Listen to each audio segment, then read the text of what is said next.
Bonjour à toutes et à tous, bienvenue dans cette nouvelle vidéo. Aujourd'hui, on va parler de l'abondance. J'aimerais vous témoigner humblement de mon retour d'expérience de ces derniers mois. Alors déjà, je commencerai par une phrase toute simple. L'abondance vient du fait de se mettre au service. Et toute la vidéo est résumée dans cette seule phrase.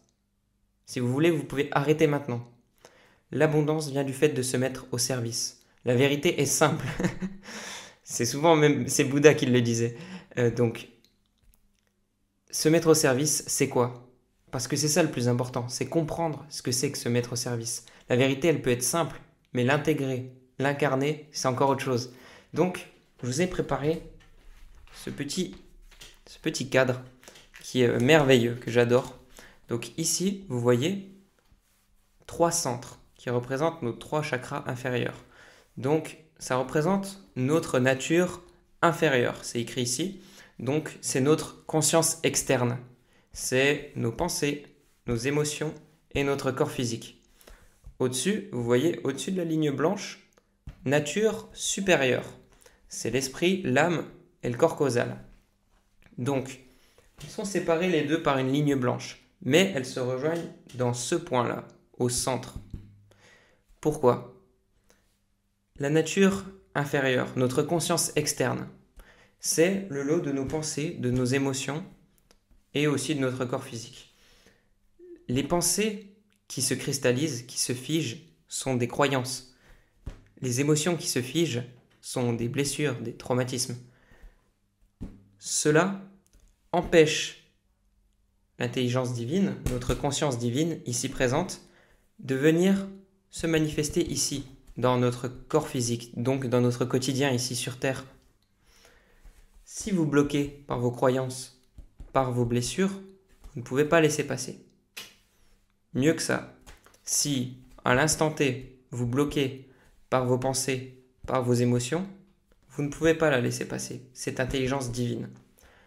Pourquoi est-ce que se mettre au service, ça apporte l'abondance?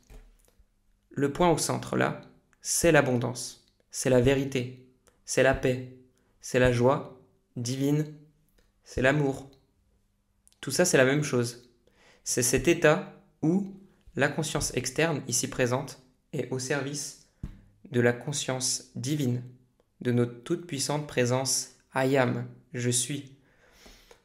Quand cette conscience est au service de notre conscience divine, quand nous arrêtons de lui obstruer le passage par nos pensées, nos émotions, que nous laissons de côté nos croyances que nous avons intégrées depuis tout petit, ou nos peurs, nos blessures que nous avons intégrées depuis très jeune, elle peut opérer.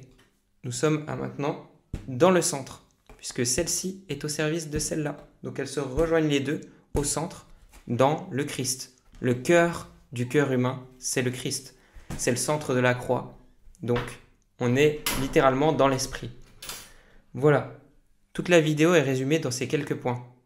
Simplement, en se mettant au service, on incarne l'abondance. Maintenant, qu'est-ce que c'est vraiment se mettre au service, même dans d'autres mots? Parce que tout autour, je vais tourner tout autour, hein, mais vous allez voir, je vais vous donner des exemples concrets, comme ça va être plus simple. C'est employer notre énergie vitale dans le fait d'aider. Donc notre énergie vitale, ici, elle nous est donnée. Sans rien nous demander en retour, voilà, Dieu il a dit, hop, je t'apporte la lumière, l'énergie pour que ton corps physique soit alimenté et soit vivant. Je t'apporte la vie. Quand tu meurs, ton corps se décompose. Pourquoi? Parce que la conscience divine s'en va, se décorpore. Donc ce qui reste n'est plus alimenté par la vie, donc ça se décompose. Cette énergie vitale, on l'a tous pendant un court laps de temps dans notre vie humaine.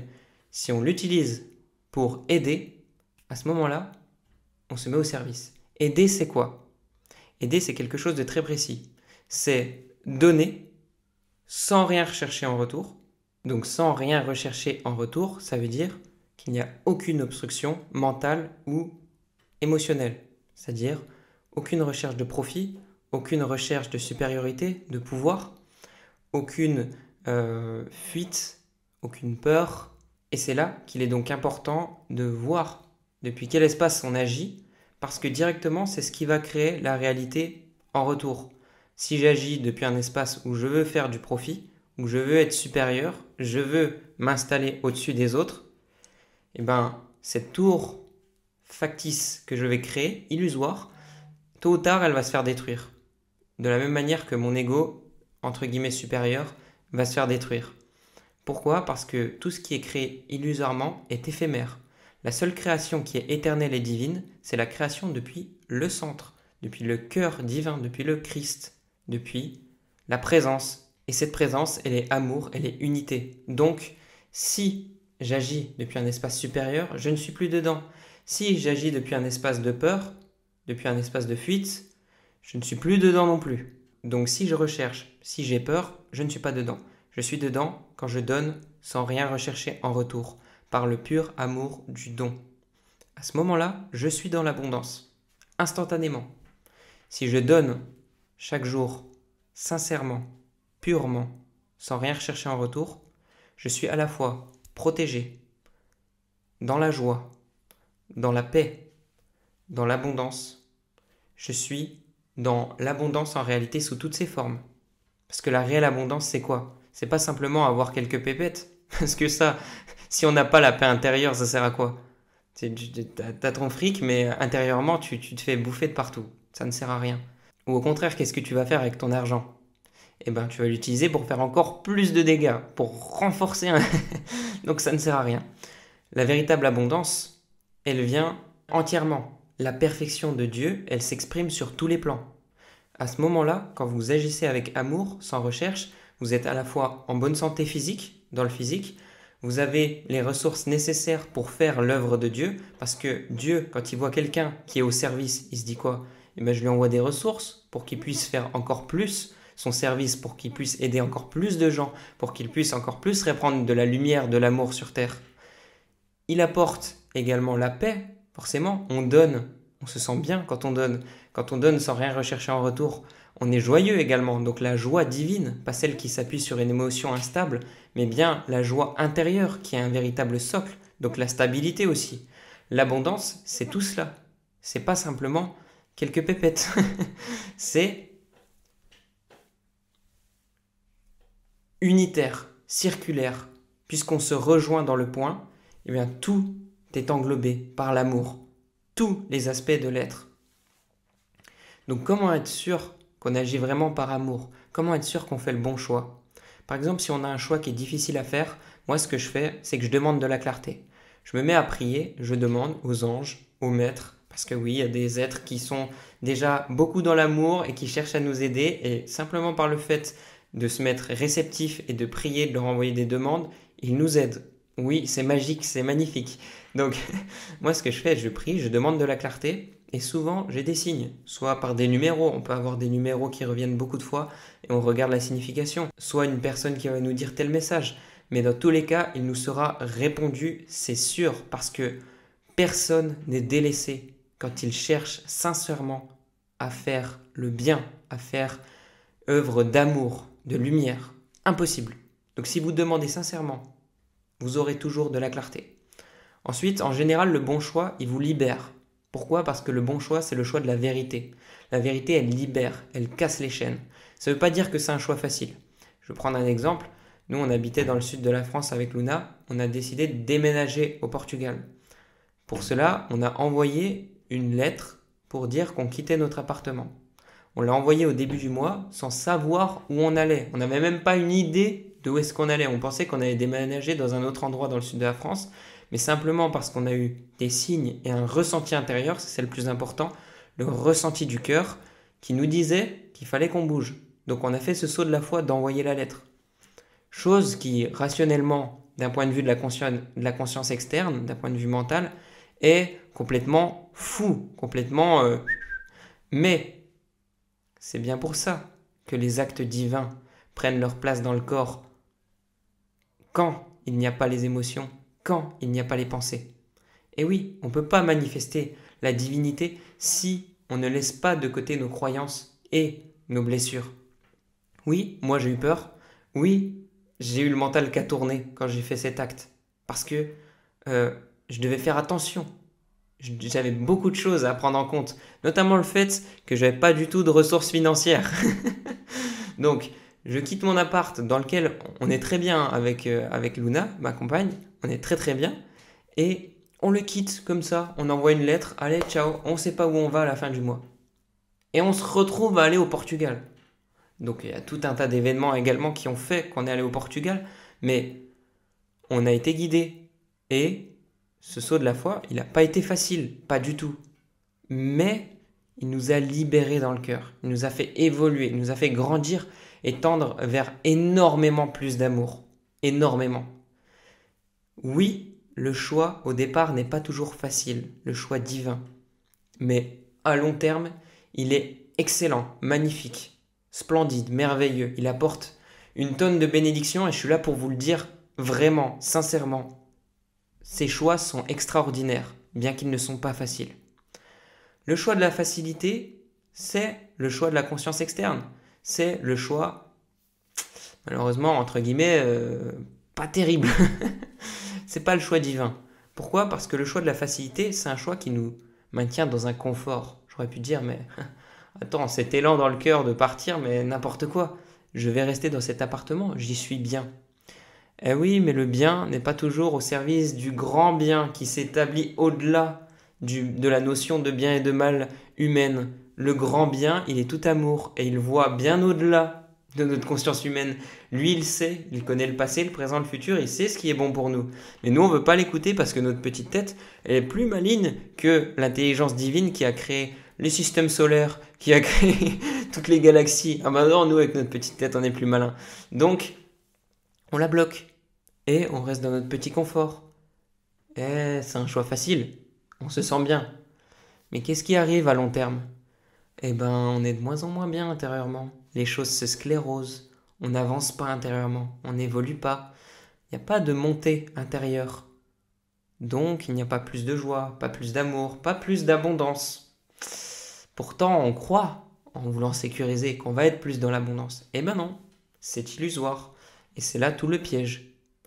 Au contraire, une bonne manière d'être toujours dans l'amour et de faire ce choix divin, c'est de faire des choix où on avance.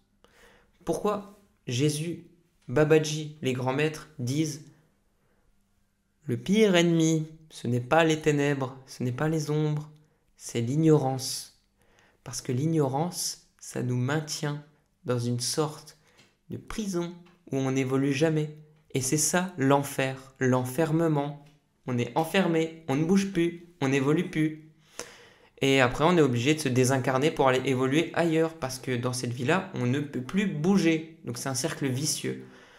À ce moment-là, c'est important de le voir, quand on ne bouge plus, quand on n'avance plus intérieurement, de mettre en place des dispositions, faire des choix courageux. C'est la meilleure des manières pour évoluer. Alors oui, on se dit, oui, mais en faisant ce choix-là, je vais peut-être perdre ceci, je vais peut-être avoir cela. Quand tu fais un choix à risque, tu ne peux que évoluer. Si tu fais un choix sincère, avec le cœur, même s'il y a des risques, Dieu le voit. Il se dit, cet enfant béni cherche à tendre vers plus d'amour, vers plus de lumière. C'est magnifique. Et si tu te trompes, ça fait quoi? Tu auras appris. Si tu es resté dans la même situation, tu n'apprends pas, tu n'évolues pas. Alors que dans l'autre, quand tu fais des choix, tu ne fais que apprendre, tu ne fais que évoluer. Voilà pourquoi l'ignorance est extrêmement perverse et est le pire endroit où la conscience externe peut rester. Donc la règle d'or, c'est de ne pas hésiter à faire des choix, à faire des changements. Parce que la vie est éternel mouvement, tout est en circulation. C'est le cycle de la vie. Donc, quand ça fige, quand ça sclérose, ce n'est pas la vie. La vie est intense. L'univers est en perpétuelle expansion. Les physiciens l'ont démontré. Parce que Dieu, l'amour, est en perpétuelle expansion. Donc, pour incarner cette abondance au quotidien, il revient simplement de se mettre au service, c'est-à-dire de faire le choix de la présence, le choix du Christ à chaque instant. C'est-à-dire, si j'ai l'élan intérieur d'aller chanter dans ma salle de bain, alors que je n'ai pas de fric, alors que je dois faire mon travail alors que je dois répondre à certaines personnes, eh ben, je m'en fiche parce que ce dont j'ai l'élan divin, c'est cela à cet instant-là. Eh oui, mais si je passe mon temps à chanter dans la salle de bain, je vais manquer d'argent, j'en ai plus assez de côté. Eh oui, mais pourquoi tu chantes même? Tu sais même pas chanter. Pour qui tu te prends? Et si les autres t'entendent pendant que tu chantes, ils vont se moquer de toi. Et tout ça, c'est le mental, c'est les émotions, et tout ça, c'est du blabla. Ça n'a aucun pouvoir sur la toute lumière de Dieu qui est en vous. Parce que vous êtes en Dieu et Dieu est en vous. Du moment que vous faites les choix de Dieu, tout s'éclaire, tout s'harmonise, tout se vivifie et tout rayonne. Donc oui, moi je l'ai fait ce choix d'aller chanter dans ma salle de bain et en plus je me sens heureux de faire ça. Et oui, parce qu'il faut arrêter de chercher à comprendre ce qui nous est donné. Il faut arrêter de chercher à comprendre les élans du cœur parce qu'ils ne se comprennent pas, ils se vivent, ils se ressentent. Vous ne pouvez pas comprendre avec votre mental ce qui est au-delà du mental. Donc vous pouvez simplement le laisser passer. Donc souvent, dans ces choix-là, il n'y a aucune raison rationnelle, matérielle ou émotionnelle. Et c'est bien pour cela que c'est divin. Alors oui, moi j'ai chanté dans ma salle de bain, alors que j'avais pas d'argent de côté. J'aurais dû me dire, ah mais il faut que je travaille, il faut que je fasse ci, il faut que je fasse cela. Mais non, parce que ça me frustrait de faire autre chose. Et ça, c'est un très bon signe. Si vous êtes frustré en faisant autre chose, c'est que vous n'êtes pas aligné avec ce que vous faites. Le centre divin n'est pas aligné dans votre action. Donc vous ne pouvez pas être dans la vérité, dans l'amour, dans l'abondance. Et c'est justement en essayant de vous sécuriser que vous vous empêchez d'être dans la réelle abondance multidimensionnelle et qui s'exprime bien évidemment aussi dans le matériel. Donc l'indice très bon pour ça, c'est est-ce que vous êtes frustré ou stimulé en faisant quelque chose? Je parle d'une stimulation émotionnelle. Ou est-ce que vous avez quelque chose qui rayonne, quelque chose qui s'allège, quelque chose qui se vivifie quand vous le faites? Ça, c'est la manière dont on peut savoir, dont moi je reconnais si je suis aligné ou non avec l'amour, avec la vérité. Quand je suis frustré, c'est que je ne suis pas aligné avec la conscience divine. Je ne peux pas réaliser quelque chose en étant frustré et en étant aligné avec la conscience divine. Par contre, je peux réaliser quelque chose de difficile. Par exemple, là je suis en train de faire tout un tas de réglages avec des micros, des perches, des cartes, des branchements, des logiciels, etc. pour améliorer certaines choses. Mais j'ai tellement l'élan de le faire que même si c'est compliqué, ça me passionne et je ne suis pas fatigué. L'amour me porte. Tout simplement parce que quand je suis aligné, l'énergie vitale est à profusion. Elle n'est pas bloquée. Quand je ne suis pas aligné, je bloque. Donc, je ne peux pas être ensemencé par l'amour, par la lumière. Et c'est là que c'est important de voir si on est stimulé. Donc là, c'est quelque chose pour le désir. Ah, vite, on va faire ça pour un peu d'argent ou pour stimuler quelques plaisirs sensoriels ou par exemple avec la nourriture. Ou on est frustré. Ah, je dois faire ce projet pour telle deadline, alors je le fais aujourd'hui pour que ce soit fait, pour que ce soit bouclé. Que nenni, arrêtez quoi. Non, stop. Non, ça ne marche pas comme ça. On ne peut pas faire les choses en étant frustré. S'il y a quelque chose que vous devez faire impérativement et que vous avez l'élan de faire autre chose, faites autre chose. On n'en a rien à faire. On n'en a rien à faire. Vous êtes une conscience éternelle, divine.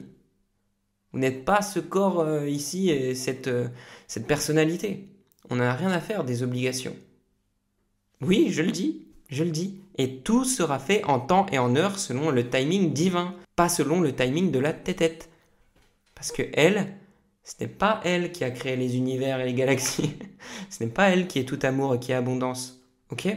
Faut vraiment réussir à couper toutes les pensées, toutes les émotions, toutes les croyances, tout ce qui est tout simplement bloqué depuis tellement de temps en nous et qui nous empêche d'incarner la vérité à chaque instant. Le matin, j'ai envie de m'habiller tout en rose, je m'habille tout en rose. C'est tout. Ça me fait du bien. Le rose, voilà, c'est la couleur du chakra coronal, j'ai besoin de me relier à l'esprit. Mais peut-être que je le comprends mieux maintenant que je l'ai mentalisé. Mais cet élan, il a une bonne raison d'être là. Et oui, tout s'explique. Et l'intelligence divine est parfaite. Et donc souvent, on va se plaindre que l'on n'est pas dans l'abondance, qu'on n'a pas suffisamment de profusion matérielle, qu'on se sent pas bien intérieurement. Mais est-ce qu'on se remet en question quelquefois pour se dire « Oh, peut-être que c'est pas Dieu qui veut pas me donner, mais que c'est moi qui lui ouvre pas le passage. » Mais je le dis comme ça, en rigolant un peu, mais je me moque pas du tout. Je sais que c'est très difficile. Bon, je suis en plein dedans. Mais oui, on a juste à lui ouvrir le passage. Et Dieu veut toujours nous donner. Dieu, il est là. Tiens, j'ai tout ça pour toi. Et nous, on est en mode, non, non, par mon libre arbitre, je vais suivre cette petite tête et ses émotions, et je vais bloquer tout ce que tu as pour moi. Eh oui, et c'est comme ça qu'on bloque tout. Par contre, quand, avec notre libre arbitre, on s'engage à œuvrer avec amour à chaque instant, qu'on fait tous les efforts dans ce sens, qu'on arbore la perfection dans nos actes, qu'on agit depuis cet espace du Christ, croyez-moi bien, rien ni personne ne peut empêcher cette lumière de se concrétiser ici, sur terre. Parce que la lumière de Dieu ne faillit jamais. La lumière de Dieu ne faillit jamais. Au grand jamais. Ce n'est impossible. Parce que tout est Dieu. Et que c'est lui qui a les pleins pouvoirs.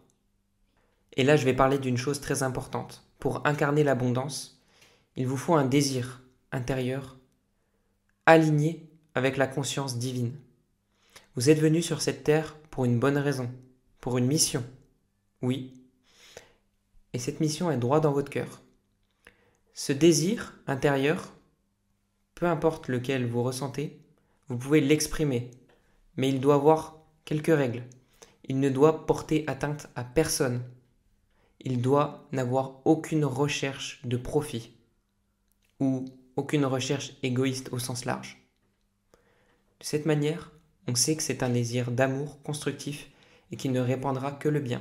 À ce moment-là, Dieu est avec vous. Et quand Dieu est avec vous, rien n'est impossible. Par exemple, votre désir, c'est de confectionner des vêtements pour que les gens qui les portent soient rayonnants, soient joyeux, se sentent légers. Alors c'est magnifique. Et si vous n'avez pas de désir égoïste derrière cela, d'être le plus grand couturier et d'exploser tout le monde, d'imposer mon monopole, s'il n'y a pas cela, si c'est simplement donner, apporter mon talent pour que les autres aient une existence meilleure, à ce moment-là, vous œuvrez avec amour sans rien attendre en retour. Vous faites vos vêtements sans rien demander, vous écoutez les inspirations divines. À ce moment-là, Dieu est avec vous et rien n'est impossible. Et c'est justement comme ça que vous allez être parmi les plus grands couturiers, parce que vous ne le recherchez pas et parce que vous le faites avec amour. Donc ça peut être n'importe quel désir, du moment qu'il bénéficie à tout le monde et qu'il n'y a pas de recherche égoïste derrière, Dieu est avec vous.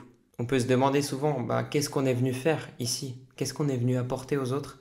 Et bien souvent, quand on est plus jeune, quand on est enfant, on s'oriente naturellement vers cela. Et sinon, ça peut se développer plus tard, ça peut s'ouvrir. Il y a des choses qui peuvent réellement s'ouvrir. Mais n'attendez pas à ce que des choses s'ouvrent pour faire. Faites selon votre élan divin chaque jour, comme on l'a dit précédemment, et les aptitudes s'ouvrent pour le concrétiser. On n'a pas besoin de talent, on a juste besoin d'un cœur pur. Ça, c'est très important aussi. Souvent, on se dit, moi par exemple, avec le chant, je me dis, mais moi, je ne sais pas chanter. Je ne peux pas faire chanter les gens. Bah si, tu peux. Si, tu auras l'élan de chanter, tu vas chanter dans ta petite salle de bain et tu vas faire des progrès. Et après, tu seras en mesure d'aider. Et puisque tu t'aides toi-même en faisant ça, eh ben, peut-être qu'on va t'aider aussi pour que ça se passe mieux pour le chant. Et en fait, c'est ça. C'est comme ça que ça marche. Pourquoi il y a des personnes qui développent des dons extraordinaires? Parce qu'ils les mettent tellement au service de l'amour, ces aptitudes, qu'elles sont encore plus ouvertes, encore plus approvisionnées. C'est encore plus l'abondance, justement, dans ces talents-là, pour pouvoir donner d'une meilleure manière encore. Donc souvent, on se dit, je dois avoir des compétences pour commencer. Non, non, tu dois avoir un cœur pur qui suit l'intelligence divine. Les compétences viennent naturellement ensuite. Elles se débloquent très vite, crois-moi. Dieu, encore une fois, peut tout donner. Si nous sommes ouverts et réceptifs et alignés dans le cœur à la nature divine. La lumière de Dieu ne faillit jamais. Donc voilà, c'est tout pour cette vidéo. J'espère qu'elle vous a plu. Soyons tels des fontaines qui se déversent par amour, sans rien chercher en retour, sans aucun désir, sans aucune recherche égoïste. Et c'est la plus belle manière dont on peut justement incarner cette abondance, cette vérité, cette paix, cette joie, cet amour, puisque tout est un et tout est à profusion quand la perfection est manifestée dans nos actes, quand notre libre arbitre s'aligne parfaitement avec notre conscience divine. Merci à toutes et à tous, je vous fais des bisous et à très bientôt. Ciao ciao.